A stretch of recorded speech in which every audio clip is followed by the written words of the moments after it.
Mi smo sprejeli določene sklepe in sicer, da pričakujemo enakopravno obravnavo glede na dosežen volilen rezultat, potem, da bomo nadaljevali vsebinska pogajanja glede same koalicijske pogodbe. Naj povem, da ta pogajanja se bodo začela danes ob 13. uri, so že dogovorjena. Sedaj me pa čaka sestanek s predsednikom SD-jem, kjer bova nadaljevala prekinjene pogovore v četrtek. Še ustrajate, da bi bili obrambni minister? Poglejte, to je vse predmet pogajanj, je eno od izhodišč za pogajanja. Bomo pa videli, kaj se bomo dogovorili. Niste pa tako, da bi prav ustrajali to funkcijo želimo obdržati?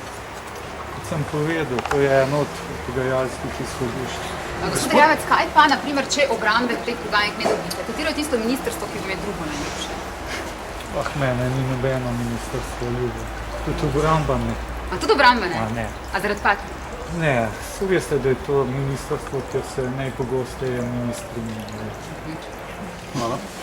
Minister, koliko ljudi vam je roko zvijal, da se nadaljujejo pogajanja?